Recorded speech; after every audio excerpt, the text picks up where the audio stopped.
have receipts, we have memos, we're getting wedding invitations, mail, it all starts to pile up. So today I'm gonna show you how to DIY these awesome memo board panels, and they're easy to customize, so let's get to it.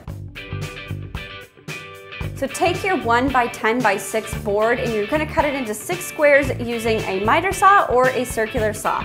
I've cut mine into 9 1/4 by 9 1/4. Don't bother sanding your boards. You're gonna wanna keep it nice and rough so that later your glue has something to stick to. Next, you're gonna take 5 cork tiles and trace the size of your wood square using a Sharpie.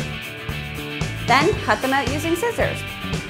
So for my fabrics, what I'm going for is a double look. So I'm using this awesome flamingo pattern, and I'm also going for a dark navy blue. So I'm gonna do 3 and 3. Take one of your wood blocks and place it on your fabric. Leave about 2.5 inches of material around the board and cut it out using fabric scissors. Use the first cut of the material as your template to cut out 5 more. All right, so now you're gonna need your galvanized metal sheet. What you're gonna do is take your block of wood, place it down, and trace around it using a Sharpie. Then what you're gonna do is take a ruler and trace an additional square inside that square. The idea is that you wanna create a square that's smaller than the size of your wood block, so that when you cut it out, you're gonna have no exposed edges on the outside of your wood. This metal could be quite sharp, so this is just an insurance to make sure nothing is exposed when you put it down. Now take your spray adhesive glue, cover the back of your cork squares and the top of your wood squares, covering both sides so that the glue has something to bond to. And I like placing it upside down so that they continuously keep kind of pushing onto each other. And then for my last sheet, I'm using an epoxy glue. What this is it has 2 types of glue that when put together, it creates a very strong bond. All right, so now we just gotta add some weight to them and let all of these dry.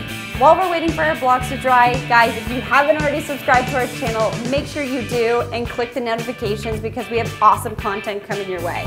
Once all your blocks are dry, take your material and place it face down on the table. Put your block in the middle and begin to fold the edges over and secure with a staple gun. Continue to do this for all 6 blocks. Then you just want to cut away any loose material that may be left over.